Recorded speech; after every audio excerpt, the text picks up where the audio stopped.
अध्याय 7 ऋण वसूली और सूदखोर। अनिका, तुमने अभी किसे फोन किया? फोन मिलते ही तुमने तुरंत फोन क्यों काट दिया?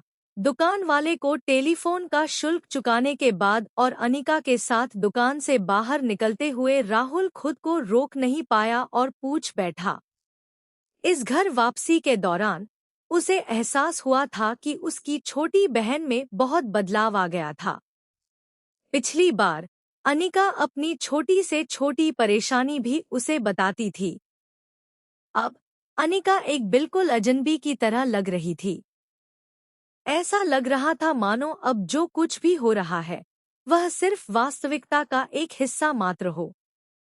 मैं तुम्हें भविष्य में बताऊंगी, अभी मत पूछो भाई, अनिका ने बिना किसी विस्तार के जवाब दिया।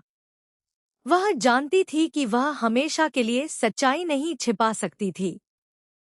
बातें आज नहीं तो कल सामने आ ही जाती, लेकिन उसे समझ नहीं आ रहा था कि वह राहुल को यह बात कैसे बताए।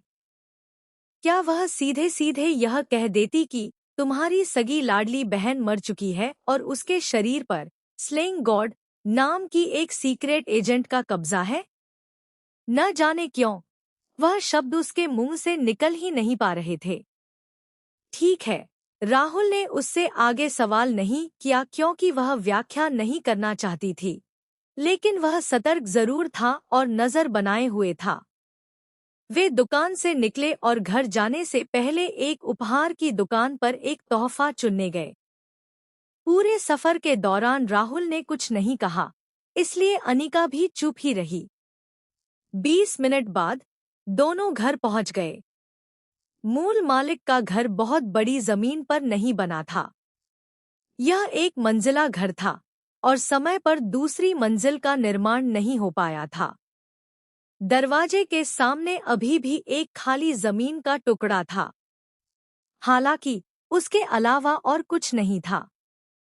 यह स्पष्ट था कि परिवार संघर्ष कर रहा था और आर्थिक स्थिति ठीक नहीं थी। यही सच्चाई थी। यही कारण था कि इस घर की दूसरी मंजिल नहीं बनी थी। निर्माण पूरा करने के लिए बस अतिरिक्त बजट नहीं था। राहुल आगे बढ़ा और दरवाजा खोलते हुए उज्ज्वल स्वर में पुकारा, माँ, हम आ गए। उसके पीछे पीछे अनिका भी घर के अंदर दाखिल हुई। वह अपने पिछले जीवन में दुनिया के शीर्ष 1% लोगों में शामिल थी। हालांकि उसका दैनिक जीवन जीवन और मृत्यु के बीच बीतता था, फिर भी वह भव्यता में रही थी। उसके शरीर के वर्तमान मालिक के घर की तुलना में उसका यह घर सीधा सादा और साधारण था, लेकिन इसमें अपनापन और गर्माहट थी। राहुल, अनिका, तुम दोनों आ गए। खाना तैयार है, हाथ धोकर तैयार हो जाओ। 40 के दशक की एक महिला ने बुनियादी रसोई घर की डाइनिंग टेबल पर एक डिश रखते हुए जल्दी से कहा। यह आहाना के वर्तमान शरीर की माँ देविका थी। देविका 40 वर्ष से अधिक उम्र की थी। वह बहुत बूढ़ी नहीं थी, लेकिन अत्यधिक थकान और परिश्रम के कारण उनकी उम्र साफ झलक रही थी। अनिका बिना कोई हलचल किए देविका को एकटक देखती रही। माँ और माँ का प्यार ऐसी अवधारणाएं थी जिनके बारे में उसने सिर्फ सुना था, लेकिन अपने पिछले जीवन में कभी अनुभव नहीं किया था। तुम अभी भी वहीं क्यों खड़ी हो? हाथ धोकर खाने के लिए तैयार हो जाओ। देविका ने उसे अपनी ओर टकटकी लगाए खड़े देखा तो धक्का देते हुए कहा। अनिका अचानक उमड़ी खुशी के साथ हाथ धोने के लिए दौड़ पड़ी। उसके दिमाग में एक पल के लिए एहसास की लहर दौड़ गई। अब उसका भी एक परिवार था। अब से वह उनकी रक्षा करेगी। माँ, पापा कहाँ हैं? रसोई घर से हाथ धोकर बाहर निकलते हुए राहुल ने पूछा। उसके पीछे पीछे अनिका भी अपने भीगे हुए हाथों के साथ आ गई। कटलरी सेट कर रही देविका राहुल का सवाल सुनते ही ठिठक गई। वह अभी तक वापस नहीं आए हैं, देविका ने आह भरते हुए कहा। वह शायद फिर से वांग के जुए के अड्डे पर चले गए होंगे।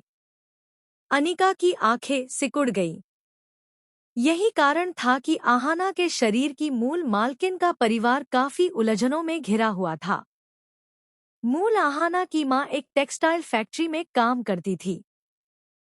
उनके मामूली वेतन से उनके दोनों बच्चों की पढ़ाई का खर्च चलता था।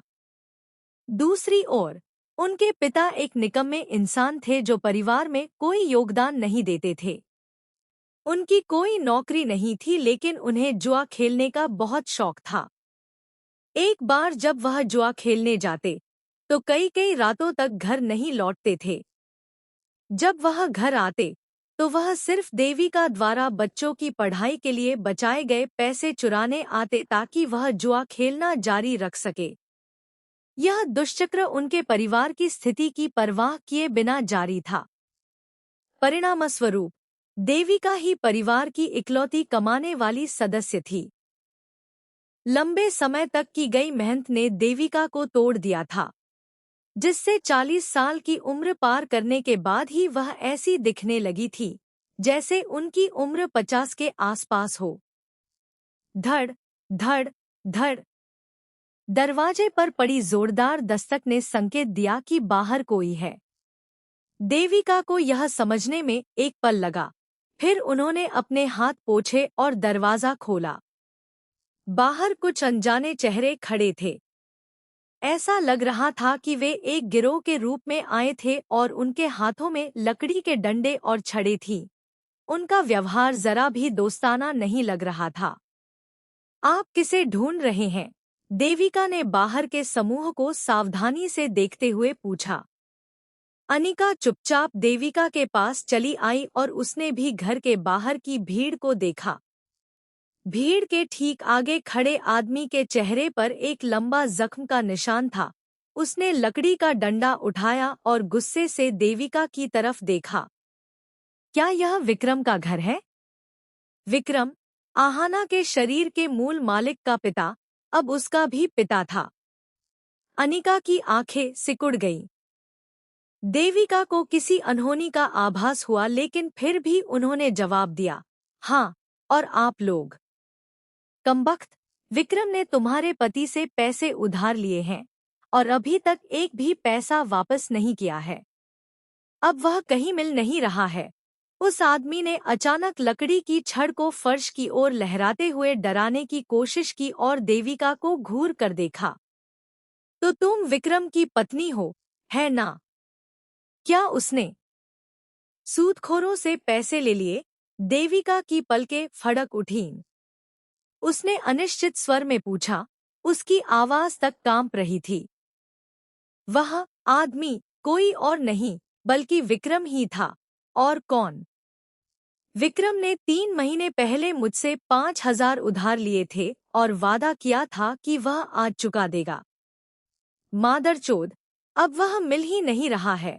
चेहरे पर जख्म के निशान वाले आदमी ने देविका को घृणा की दृष्टि से देखते हुए कहा। यह स्पष्ट था कि जख्म के निशान वाले आदमी के साथ आए लोग गुंडे थे। विक्रम ने कर्ज लिया था, उसे चुकाया नहीं और छुपकर बैठ गया। कर्ज चुकाना ही पड़ता है। हालांकि जब वह नहीं मिला तो लेनदार सीधे उनके घर आ धमके।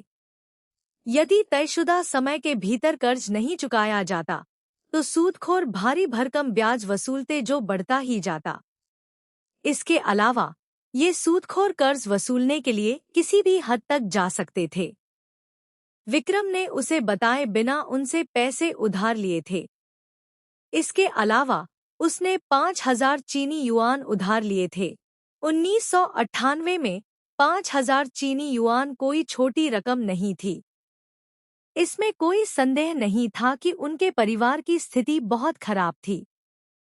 5,000 तो दूर, वे 500 चीनी युआन भी चुकाने में सक्षम नहीं थे। अब जब विक्रम अपनी करतूत से भाग गया था और सिर पर यह विशाल कर्ज छोड़ गया था, तो यह परिवार को मौत के मुंह में धकेल रहा था। देविका का हाथ गुस्से से कांपते हुए उनके सीने पर जा लगा। वह मुश्किल से खुद को संभाल पा रही थी। अनिका ने समय रहते उन्हें थाम लिया। माँ, आप ठीक तो हैं? देविका को देखते हुए अनिका ने उन आदमियों की तरफ देखा तक नहीं। ऐसा नहीं था कि उसे परवाह नहीं थी। वह जानती थी कि उनकी शारीरिक क्षमता से डरने की कोई जरूरत नहीं थी, भले ही वे अपने हाथों में हथियार लेकर डरावने दिख रहे हों। राहुल ने अपनी मुट्ठियां भींच ली। आदमियों के उस समूह को देखकर वह गुस्से को दबाए हुए जख्म वाले आदमी से बोला, हमारा परिवार यह कर्ज चुका देगा।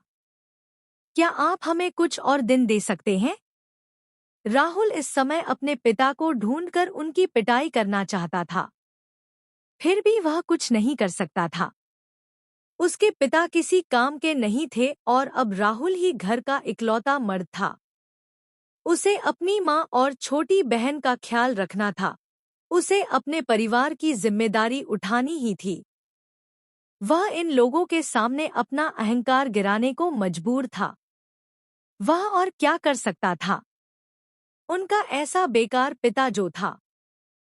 चेहरे पर जख्म के निशान वाले आदमी ने ठहाका लगाया और अपनी नाक में उंगली डालकर बलगम निकालने लगा। उसने राहुल को उपहास भरी नजरों से घूरा। हे, कुछ और दिन? ठीक है। इससे पहले कि राहुल राहत की सांस ले पाता, उस आदमी ने आगे कहा, अगर तुम अपनी छोटी बहन को हमारी कंपनी बनने दो और हमें मजे करने दो। ओह, मेरी उंगली पर लगा बलगम चाटकर साफ कर दो। शायद मैं खुश होकर मान जाऊंगा। हम्मा। हाँ हाँ। उसका मजाक उड़ाते हुए उस आदमी ने बोलते समय अपनी उंगली पर लगा बलगम हिलाया। उसके आसपास के गिरोह के लोग खुशी से हंस पड़े और लालची नजरों से अनिका को देखने लगे। वह छोटी लड़की बड़ी बड़ी आंखों और छोटे मुंह के साथ बहुत सुंदर थी। वह बेहद कमसिन थी। राहुल ने अपनी मुट्ठियां भींच ली, लेकिन वह गुस्से में आपा नहीं खो सका। अपनी छोटी बहन और माँ के लिए उसे यह सब सहन करना पड़ा। वह कभी नहीं होने देता कि उसकी छोटी बहन को जरा सा भी कष्ट पहुंचे। उसने दूसरा विकल्प चुन लिया।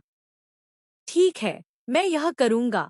राहुल के वर्तमान गुस्से और आक्रोश का प्रमाण देते हुए ये शब्द उसके भींचे हुए जबड़ों के बीच से निकले।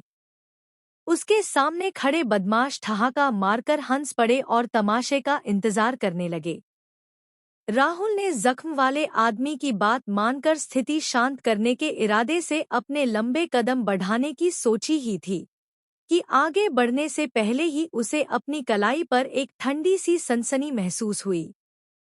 मुड़कर देखा तो अनिका ने उसका हाथ पकड़ रखा था। उसकी आंखें बदमाशों पर टिकी थी। उसके होंठों पर एक चालाक सी और डरावनी मुस्कान तैर रही थी। क्या तुम लोग एक बार मरना चाहते हो? अध्याय 9। अनिका की चौंकाने वाली दबंगई। जिस पल राहुल ने उसकी रक्षा के लिए कदम उठाया था, यानी अभी अभी या थोड़ी देर पहले, अनिका ने एक फैसला कर लिया था। वह इस शरीर के बड़े भाई और माँ की रक्षा करना चाहती थी, क्योंकि अब वह अनिका बन चुकी थी। यह एक पारिवारिक रिश्ता था जो बड़ी मुश्किल से मिला था। चेहरे पर जख्म वाले आदमी ने सीटी बजाई और अनिका को सिर से पांव तक घूरते हुए ताना मारा, लड़की बड़ी तेज है। हो, पर मुझे यह पसंद है। उसके आसपास के आदमियों ने भी हूटिंग की। गैंग के लिए अनिका की धमकियों का कोई मतलब नहीं था, वह उनके लिए महज एक मजाक थी। उसके जैसी छोटी लड़की इतनी हिम्मत से कैसे बोल सकती थी? क्या यह कोई मजाक नहीं तो और क्या था? यह महसूस करते हुए कि वे आदमी अनिका को घूर रहे हैं, राहुल ने अपनी बहन को अपनी पीठ के पीछे खींच लिया। इसका मेरी बहन या मेरी माँ से कोई लेना देना नहीं है। पैसे मुझसे मांगो, मैं चुकाने का कोई रास्ता निकालूंगा, राहुल ने बिना किसी आत्मविश्वास के घोषणा की। चुकाओगे? किस चीज से? उस आदमी की मुस्कान अचानक गायब हो गई। राहुल पर उसकी नजरें बेहद क्रूर थी। मैं आज ही कर्ज चुका हुआ देखना चाहता हूँ, वरना एक दिन की भी देरी होने पर तुम्हारा एक हाथ काट दिया जाएगा। क्या? अगर राहुल अपने हाथ खो देता तो वह भविष्य में कैसे जीवित रहता? उसका क्या भविष्य होता? देविका अब इसे सहन नहीं कर पा रही थी। वह घुटनों के बल नीचे बैठते हुए और थोड़ा हिस्टेरिकल होकर चिल्लाते हुए अपने दोनों बच्चों के सामने ढाल बनकर खड़ी होने के लिए लाचार होकर आगे बढ़ी। मेरे बच्चों को मत चोट पहुंचाओ। अगर जरूरी हो तो मेरा हाथ काट लो। यह सब मेरी गलती है। मैं विनती करती हूँ, कृपया मेरे बच्चों को मत चोट पहुंचाओ। जख्म वाले आदमी ने और जोर से ठहाका लगाया। यह परिवार बड़ा दिलचस्प था। अनिका ने समय रहते देविका को थाम लिया, जिससे वह वास्तव में उस गिरोह के सामने घुटनों पर न बैठ सके। उसने उस महिला को राहुल को सौंपा और बिना एक शब्द कहे अपनी आस्तीनें ऊपर चढ़ानी शुरू कर दी। अपनी मुट्ठी तैयार करते देख हर कोई हैरान रह गया, वह आखिर करना क्या चाहती थी। और फिर अनिका अपनी आस्तीनें चढ़ाते हुए उस गिरोह की ओर बढ़ने लगी। अरे राजेश, क्या यह छोटी सुंदरी अब स्वेच्छा से बलि चढ़ने आ रही है? हाँ हाँ हाँ हाँ। जख्म वाले आदमी के पास खड़े एक आदमी ने बंदर जैसी शक्ल बनाते हुए तंज कसा। चेहरे पर जख्म के निशान वाला वह आदमी जिसे राजेश कहा गया था, राजेश था। राजेश उन बदमाशों का सरगना था। राजेश द्वारा संचालित गिरोह सूदखोरी और कर्ज वसूली के लिए जिम्मेदार था और हर तरह के बेईमान कुकर्मों में लिप्त रहता था। जहां तक राजेश की बात है, उसने इंसानों के इतने रूप देखे थे कि वह खुद को काफी समझदार मानता था। हालांकि उसने कभी अनिका जैसा कोई शख्स नहीं देखा था।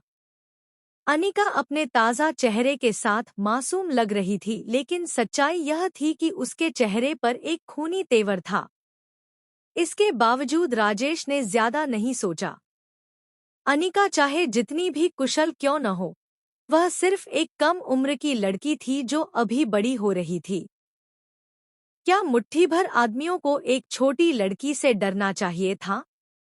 अगर वे डर जाते तो समाज में उनकी क्या इज्जत रह जाती? जैसे ही राजेश ने अनिका को नजरअंदाज करने और राहुल के हाथ को सबक सिखाने का फैसला किया, वह अनिका की अगली हरकत से पूरी तरह सन्न रह गया। अपनी आस्तीनें चढ़ाते हुए अनिका के चेहरे पर हल्की सी मुस्कान थी। उसने 2 कदम आगे बढ़ाए और उसकी बाहें फुर्ती से राजेश के पास खड़े बंदर जैसी शक्ल वाले आदमी के गिर्द लिपट गईं। उसकी कलाई मरोड़कर उसने उस आदमी को ऊपर उठाया और 180 डिग्री पर सीधे फर्श पर पटक दिया। लड़की की वह रफ्तार और क्रूरता देखकर सबकी आंखें फटी की फटी रह गईं। क्या यह किसी इंसान की रफ्तार थी? क्या किसी छोटी लड़की के पास ऐसी ताकत हो सकती है? उसने अभी अभी किसी को उठाया था और पटक दिया था। ऐसा करने के लिए उसमें कितनी ताकत होनी चाहिए? अध्याय 10। मेरी माँ ने बोल दिया है, तुम लोग दफा हो सकते हो। आह! बंदर जैसी शक्ल वाला आदमी फर्श पर पछाड़े जाने के दर्द से करा उठा। एक सहरन के साथ वह वहीं बेहोश हो गया। उसे बेहोश होता देख बाकी गिरोह के लोगों की रीढ़ में ठंडक दौड़ गई। देविका ने अविश्वास के साथ अपनी बेटी को घूरा, जबकि राहुल ने भी अपनी छोटी बहन से हैरान होने के बावजूद विचारमग्न होकर आंखें सिकुड़ ली। तुम बंदर जैसे दिखने वाले आदमी को जमीन पर फेंकने के बाद जब अनिका धीरे धीरे उसकी तरफ बढ़ी, तो राजेश का सारा रोब हवा हो गया। वह पहले अनिका को कमतर आंक रहा था, यह सोचकर कि वह सिर्फ एक बच्ची है। लेकिन अब बेहोश पड़े बंदर जैसे आदमी को देखकर गिरोह के लोग डर के मारे कांपते हुए तुरंत चुप हो गए। उन्होंने साफ देखा था कि वह आदमी अभी अभी फर्श पर कैसे गिरा था और वह उन सब में सबसे फुर्तीला था। फिर भी अनिका की गति उससे कई गुना तेज थी। अगर वे आंखों से अनिका की हरकत को पकड़ ही नहीं सकते थे, तो वे उससे मुकाबला कैसे करते? जैसे ही अनिका राजेश के और करीब पहुंची, वह रुक गई और उसकी ओर ऊपर देखा। उसकी खूबसूरत आंखों में एक ऐसी पैनी नजर थी जिसमें डर का कोई नामोनिशान नहीं था। मैं अपने पिता का कर्ज चुका दूंगी। अनिका ने इसके अलावा कुछ नहीं कहा। गिरोह ने अनजाने में राहत की सांस ली। वे अनिका से डरते थे लेकिन उन्हें यह भी लगता था कि वह अपनी बात से मुकर जाएगी। जब राजेश को लगा कि सब खत्म हो गया है, तो अनिका की ठंडी आवाज फिर गूंज उठी। लेकिन यहाँ से ऐसे ही जाने की मत सोचना। मेरे भाई और माँ इन हरकतों से डर गए हैं। अगर तुमने माफी नहीं मांगी, तो मैं मौके पर ही तुम सबकी बाहें तोड़ दूंगी। राजेश ने अभी अभी विक्रम के कर्ज के एवज में राहुल का हाथ तोड़ने की धमकी दी थी। जैसे को तैसा, अनिका ने बिल्कुल वही शब्द उन पर लौटा दिए थे। राजेश और उसके गुर्गे फटी आंखों से उसे देखने लगे। सिर्फ इसलिए कि उसका भाई और माँ डर गए थे। वह अगर वे माफी न मांगे, तो उनकी बाहें तोड़ना चाहती थी। अभी अभी जो कुछ हुआ था, उसे देखते हुए उन्हें पूरा विश्वास हो गया था कि अनिका अपनी धमकी को अंजाम दे सकती है। हालांकि वे यह नहीं जानते थे कि जब अनिका स्लेइंग गोड के नाम से एक सीक्रेट एजेंट हुआ करती थी, तो वह सिर्फ एक जोड़ी बाहें नहीं मांगती थी, बल्कि वह सीधे उनकी जान ले लेती थी। अरे अनिका, वापस आ जाओ। सब ठीक है। तुम्हारा भाई और मैं ठीक हैं। हम डरे नहीं हैं। देविका बहुत ही शांत स्वभाव की थी। उन्हें यह भी चिंता थी कि अगर बहस जारी रही तो राजेश और उसका गिरोह और लोगों को बुलाकर उनकी बेटी को नुकसान पहुंचा सकता है। राजेश जैसे बदमाशों के लिए जो साल भर सूदखोरी से कमाते थे और जिनका कोई पारिवारिक समर्थन नहीं था, यह असंभव नहीं था। अगर उन्हें अपमानित महसूस कराया गया, तो वे दोबारा आकर वास्तव में अनिका को खतरे में डाल सकते थे। अनिका ने मुड़कर देविका को नहीं देखा लेकिन उसने उनकी बात सुन ली थी। चूंकि मेरी माँ ने कह दिया है, तो तुम लोग अब दफा हो सकते हो। उसने गिरोह की ओर ऊपर देखा। फिर उसने उन्हें देखकर एक हल्का सा व्यंग्य किया। याद रखना, यह मेरा पिता विक्रम है जो तुमसे पैसे मांगता है। इस बार मैं उसका कर्ज चुका दूंगी, लेकिन अगर अगली बार ऐसा हुआ, तो उसे चाहे जिंदा ढूंढना या मुर्दा। वैसे भी यह उसी की गलती है। अब मेरे घर दोबारा मत आना। गिरोह के लोगों की आंखें फड़क उठीं। इस छोटी लड़की की जुबान बहुत लंबी थी। विक्रम चाहे कितना भी बेकार क्यों न हो, वह आखिरकार उसका पिता तो था ही। अपनी कम उम्र के बावजूद वह इतनी बेरहमी से बात कैसे कर सकती थी? अभी अभी जो अजीबोगरीब ताकत उसने दिखाई थी, उसके अलावा राजेश और उसके साथी सिहर उठे। वे बंदर जैसे दिखने वाले बेहोश आदमी को उठाकर बिना रुके वहां से चलते बने। अध्याय 11। दुश्मन आमने सामने आ ही जाते हैं। क्या तुम मुझसे मिलने आई हो? राजेश और उसका गिरोह चला गया, तो देविका का मजबूत मुखौटा ढह गया। वह लगभग फर्श पर गिरने ही वाली थीं। उनकी आंखों की चमक खो चुकी थी। शुक्र है कि राहुल ने उन्हें संभाल लिया था। किसी भी महिला के लिए विश्वासघात सबसे अक्षम्य कृत्य होता है। इसके अलावा जुआ और विश्वासघात एक जैसे ही हैं। दो चार हाथ जुआ खेलना मूड को फ्रेश कर सकता है, लेकिन जुए की लत हानिकारक होती है। विक्रम ने व्यभिचार, अडल्ट्री नहीं किया था, लेकिन वह जुए का आदी था और उसके पास कोई ढंग की नौकरी नहीं थी। इन सालों में देविका ही इकलौती कमाने वाली थी और उन्होंने अकेले दम पर परिवार को संभाला था। इसके अलावा उनकी मेहनत की कमाई कभी कभी विक्रम द्वारा चुरा ली जाती थी, जिसे वह जुए में उड़ा देता था। देविका इन सब बातों पर आंखें मूंद सकती थी, यह सोचकर कि अगर वह हिम्मत बंधाए रखेंगी तो सब ठीक हो जाएगा। शायद वह इसके साथ जीना सीख चुकी थी। किसने सोचा था कि विक्रम सूदखोरों तक पहुंच जाएगा? वह अपने परिवार को मौत के मुंह में धकेल रहा था। सूदखोर कुछ भी कर सकते थे। अगर आज अनिका की आक्रामक प्रतिक्रिया ने उस गिरोह को न भगाया होता, तो परिणाम अकल्पनीय होते। देविका ने अपनी बेटी के इस अचानक आए बदलाव पर ज्यादा विचार नहीं किया। उनका दिमाग इस कदर उलझा हुआ था कि वे कुछ सोच नहीं पा रही थी। यह पहली बार था जब उन्होंने विक्रम को तलाक देने के बारे में सोचा था। चलता रहा तो विक्रम अनिका और राहुल दोनों को अपने साथ डुबो देगा। उन्हें इस तरह से जीना बंद करना ही होगा। अनिका चुपचाप देविका के पास गई और उस महिला को देखा जिसे वह अपनी मां कहती थी। किसी वजह से उसका दिल उनके लिए पसीज गया। वह जानती थी कि यह उसकी अपनी भावनाएं नहीं थी, बल्कि शायद मूल मालकिन के बचे-कूचे प्यार का एहसास था। माँ, तुम्हारे पास अभी मैं और भाई हैं। अब से हम सब साथ रहेंगे। जहाँ तक उनके तथाकथित पिता की बात है, चूंकि वह खुद निर्दयी था, इसलिए अनिका भी उसके प्रति दयालु नहीं होने वाली थी। देविका और राहुल को देखकर अनिका ने दृढ़ता से बात कही, जिससे उस महिला का मन कुछ हल्का हो गया। देविका ने अपना हाथ बढ़ाकर अनिका का हाथ कसकर थाम लिया। उनके पीले पड़े चेहरे पर थोड़ा रंग वापस लौट आया और उन्होंने सिर हिला दिया। भले ही देविका ने विक्रम के कारनामों पर कुछ न कहा हो, लेकिन वह उससे घृणा जरूर करती थी। रात का खाना खाते वक्त वह पूरी तरह चुप रहीं। जब राहुल ने उन्हें उनका उपहार दिया, तब भी उनके चेहरे पर केवल एक हल्की सी मुस्कान ही आ पाई। उनके दिल में एक अजीब सी कड़वाहट घुली हुई थी। अनिका देविका के वर्तमान दर्द, एक साधारण महिला की पीड़ा को पूरी तरह महसूस नहीं कर सकती थी। रात बिना किसी और बात के गुजर गई। अगला दिन शनिवार था।